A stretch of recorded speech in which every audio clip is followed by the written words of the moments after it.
Hola, ¿cómo estamos? Amigos y alumnos, hace como 3 meses que me vienen solicitando que les dé unas charlas acerca de la violencia intrafamiliar. Y la verdad es que no hallaba cómo abordar el tema para que no resultara deprimente. Yo entiendo que el interés por el tema es debido a que después del primer mes de confinamiento obligatorio por la pandemia, se empezaron a incrementar las denuncias por violencia doméstica hasta más del 100%. Y ya nos podremos imaginar cómo están las emociones familiares después de 5 meses de quedarse en casa. Los resultados de esta convivencia forzada han tenido en algunas gentes unos resultados positivos, pero no en todas. En otras parejas y en otras familias, el resultado de esta convivencia forzada ha dado consecuencias negativas al grado de estar buscando la separación y el divorcio, porque el amor se les transformó en fastidio, en apatía, en rechazo y hasta en odio. Este fenómeno no me extraña, porque con los temores y las frustraciones causadas por la amenaza del COVID, más el confinamiento impuesto, más el temor de perder el trabajo, los ingresos necesarios para el sustento, más las dificultades de convivir 24 horas al día, más la carencia de recursos y estrategias personales para lidiar con este estrés y con esta crisis, automáticamente recurrimos a la violencia, ya sea en forma de defensa o de ataque como desahogo. Esto es importante darnos cuenta que estamos expuestos. Sin embargo, yo para poder hablar de violencia familiar, consideré prudente hablar primero de la violencia en sus diferentes modalidades, de manera que esta información nos prepare para reflexionar y reconocer las formas de violencia que cada uno de nosotros utilizamos, ya sea de manera aprendida o reactiva, y sin reparar en el daño que hacemos. ¿Quién de ustedes no se ha reclamado así como muy adentro de su corazón con aquella frase de San Pablo que dijo: Dios mío, ¿por qué no hago el bien que quiero? Y sí hago el mal que no quiero. Y a los que más quiero. Yo hoy les invito a contestar las siguientes preguntas. ¿El ser humano nace o se hace violento? ¿La violencia es inevitable o es evitable? ¿Qué piensan ustedes, amigos y alumnos? Pero no se fijen en la violencia de los otros. Piensen en sus propios impulsos violentos. El tema de la violencia es muy amplio y no pretendo agotarlo. Solo les daré una corta introducción al tema en general y les hablaré de algunos tipos de violencia, de algunos modos de aplicación de la violencia y de algunas justificaciones que se le han dado a ciertos tipos de violencia. Lo primero que voy a delimitar es la violencia natural de la violencia humana, sea esta activa o pasiva, reactiva o por interés. Empezaré pues con lo más fácil de reconocer, que es la violencia natural, para luego hablar de la violencia humana. La violencia natural es la que ejercen las fuerzas de la naturaleza a través de las tempestades, las inundaciones, los sismos, los incendios forestales, los tsunamis y otras catástrofes naturales donde no interviene la voluntad del hombre. Mientras que la violencia humana es el uso intencional de la fuerza física o psicológica contra uno mismo o contra una persona, contra un grupo o contra una comunidad, y que da como resultado un daño físico, psicológico, que impide el sano desarrollo de las personas o hasta les ocasiona la muerte. Por su tipología, la violencia puede ser personal, interpersonal, relacional, correctiva, reactiva, educativa, cultural, religiosa, moral, de Estado, social, política, económica, patrimonial, de género, de pareja, sexual, intrafamiliar, la ciberviolencia, el bullying, etc. También es violencia aquella que daña o destruye el entorno natural por motivos económicos particulares. dañando o destruyendo la vida vegetal o la vida animal en variadas formas, como puede ser la explotación de los recursos naturales más allá de lo necesario para la sobrevivencia humana.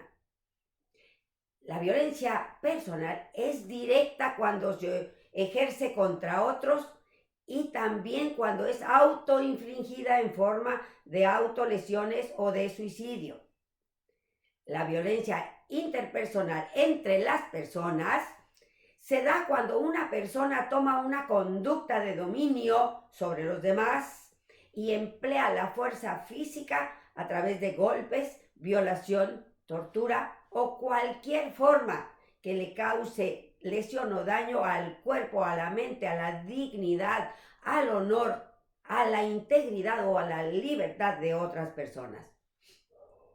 La violencia relacional puede ser psicológica o psicosocial y se da a través de las injurias, del hostigamiento, del acoso, del gaslighting, de la privación de derechos humanos, de la privación de derechos jurídicos o con la pérdida de la libertad y todo tipo de abuso hacia las personas.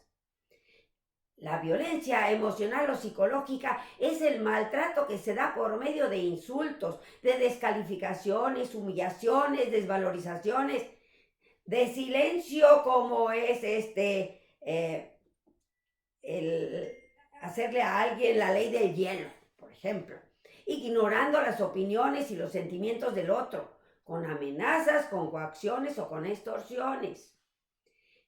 En cambio, la violencia reactiva se presenta como respuesta a la dominación del patriarcado, del machismo y de los sistemas autoritarios o dictatoriales. Es una respuesta violenta a los ataques recibidos, a la exclusión, a la humillación, al rechazo social. Y esto se da cuando se acaba la tolerancia y el aguante de las personas y entonces se activa en su interior su propia respuesta agresiva y violenta contra aquellos que considera responsables de su dolor y de los daños recibidos. La violencia educativa o correctiva es aquella que utiliza el castigo corporal hacia los pequeños en mayor o menor grado. Este tipo de violencia se ha utilizado desde la más remota antigüedad en el ámbito escolar, familiar y militar. Un estudio de la UNICEF en el 2018 nos dice que el 80% de los niños del mundo entre 2 y 14 años han recibido algún tipo de castigo físico, ya sea en la escuela o en la familia. Y los estudios del desarrollo humano nos demuestran que todo castigo corporal pone a los niños en riesgo de sufrir daños físicos y emocionales y pueden desarrollar problemas de salud mental, problemas de conducta y problemas cognitivos. De hecho, se ha demostrado que el castigo a través de la violencia y el autoritarismo son contraproducentes porque incrementan las conductas no deseadas, no tanto a corto sino a largo plazo. La violencia de los padres genera a largo plazo efectos negativos y traumáticos en los hijos, que luego pueden ocasionar genocidios o parricidios en respuesta a esa violencia sufrida en la niñez por padres abusadores, alcohólicos, drogadictos, ausentes, ambivalentes, neuróticos o psicóticos. Aunque en la actualidad también tenemos esa modalidad ahora invertida. Ahora muchas veces la violencia se ejerce contra los propios docentes, contra los maestros, contra los padres y contra las personas mayores. La violencia cultural es aquella que se ejerce sobre los individuos o las colectividades y tiene las características de una moda. Un ejemplo fue el uso de la lobotomía, que se utilizaba para evitar la epilepsia y algunas otras enfermedades mentales, y lo que hacían era que dejaban al enfermo reducido a un estado vegetal, porque esto resultaba más cómodo para sus familiares y cuidadores. Otra moda en el Islam utilizaba el uso de procedimientos violentos de castigo como la fustigación, la violación punitiva y cortarle la mano a los ladrones, o se recurría a procedimientos de ejecución, como la lapidación, arrojar a las personas desde un balcón o encerrarlas en vida, como lo hacían con las lesbianas. Otra moda fue la castración, que estuvo de moda en algunos países de ideología totalitaria, no solo usada en la eugenesia, que es la eliminación de los individuos que la ciencia considera portadores de genes defectuosos, sino utilizada por estrictos criterios morales y correctivos, así como utilizar la castración química en los homosexuales. La violencia religiosa está motivada por preceptos religiosos, por textos, enseñanzas y doctrinas que son utilizadas para manipular psicológicamente a los niños y a los adultos vulnerables por miedo y temor. O les imponen un adoctrinamiento férreo con las creencias y puntos de vista de una determinada secta o religión, suprimiendo u ocultando cualquier otra perspectiva e imprimiéndole a su doctrina el carácter de verdad absoluta y sin permiso de cuestionarla. Destruyen en el niño y en las personas débiles la oportunidad de formarse su propio sistema moral de creencias, y en cambio lo convierten en esclavo dependiente de dicho sistema autoritario. Y el fanatismo religioso se traduce en acciones de intolerancia, de violencia y de rechazo por ese fundamentalismo, por ese radicalismo o por esa ortodoxia religiosa, que defiende esa cultura religiosa y que considera como enemigo a todo aquel que no piensa, tenga o comparta los mismos valores doctrinales y de principios religiosos, y es castigado, perseguido y hasta eliminado. Se mezcla con la violencia moral, que esta funciona cuando se le marca el lugar de hija, madre y esposa obediente y dependiente a una mujer, y se apoya en el argumento falso de que las mujeres son poco racionales, de que son emotivas y poco inteligentes, que su papel es ser abnegadas y estar al servicio de los hombres, de los hijos, de los enfermos, de los ancianos, sin paga ni reconocimiento de valor. Esta violencia moral hace que las víctimas interioricen y acepten el sistema de dominación como algo inevitable, como así se ha dado en el patriarcado y en el machismo. También existe la violencia simbólica, que es la que utilizan algunas religiones o sectas exclusivistas en forma de ritos, de imágenes, de ofrendas, de símbolos o promesas, que trae implícito amenazas de exclusión y persecución. O de promesas del cielo, como quiera, es manipulativa. Tenemos también, ¿qué es la violencia de Estado? Es aquella donde las instituciones gubernamentales toman el monopolio de la violencia para ejecutar las decisiones judiciales, para asegurar el orden público o, en caso de amenaza o riesgo de guerra, legitimar la violencia con doctrinas de guerra justa o de causa justa, aunque sea en forma de terrorismo. La violencia criminal la puede ejercer cualquier persona que hace actos criminales, y también la ejercen aquellos que cuidan a los que están recluidos en las cárceles y los reclusorios, con el abuso de autoridad en forma de tortura, de aislamiento, de violación, de accidentes y hasta de privación de la vida. La violencia social se da cuando el poder organiza a grupos de la sociedad para promover algunos conflictos sociales, guerras, genocidios, crímenes, esclavitud, cárceles, opresión, terrorismo de Estado y de grupos excluyentes, legítima defensa, resistencia a la opresión, duelos y riñas, artes marciales y hasta algunos deportes violentos. La violencia política agrupa todos esos actos violentos por parte del Estado o de sus súbditos, quienes no legitiman su objetivo político, y no se someten a los intereses particulares de dicho gobierno o partido político. En especial contra aquellos que con sus acciones quieren defender su propia revolución, su resistencia a la opresión, su derecho a la insurrección o su derecho al restablecimiento del orden. Es triste, pero ya lo decía el periodista Dan Rather, que dijo lo siguiente: para la violencia social, dice, si matas a un hombre, te envían a la silla eléctrica. Si matas a 10, te llaman asesino en serie y ruedan una película. Y si matas a 100,000, te invitan a Ginebra a negociar. Imagínense. La violencia económica, en cambio, y patrimonial, se ejerce con acciones u omisiones dirigidas a menoscabar los recursos económicos o patrimoniales de cualquier persona. Es muy común que se ejerza contra la mujer, contra los hijos y hacia los ingenuos. Es muy frecuente, aunque pasa desapercibida porque no deja huellas físicas. La violencia patrimonial se presenta de 6 formas. 1. La interrupción de la posesión, tenencia o propiedad de los bienes. 2. La pérdida, sustracción, destrucción, retención o apropiación de bienes o derechos patrimoniales. 3. La limitación de los recursos económicos destinados a satisfacer las necesidades básicas. 4. La evasión del cumplimiento de las obligaciones alimentarias. 5.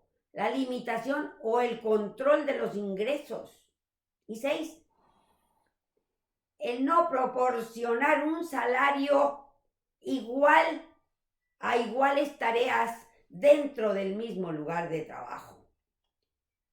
Es muy común considerar que quien tiene el derecho tiene el poder. Y en nuestro país quien tiene más ingresos es el hombre y es quien toma las decisiones de los gastos en la casa. Esto es violencia económica hacia la mujer, especialmente cuando siendo ama de casa se le niega el dinero suficiente para solventar las necesidades básicas de ella y sus hijos, las necesidades de alimentación, vivienda, vestido, educación, salud y recreación. También cuando se le impide trabajar y tener un ingreso propio, o cuando se le exige rendir cuentas y dar comprobantes por todas las compras que realiza. Es también violencia económica cuando después de una separación se le niega o se le regatean las pensiones alimenticias. Y la peor violencia es la violencia intelectual. Esta es la forma más sutil y peligrosa, ya que actúa en los individuos sin su consentimiento y penetra en el subconsciente como algo bueno. Y esto dificulta el reconocimiento de la violencia que ocultan. Y por eso hace difícil defenderse de ella.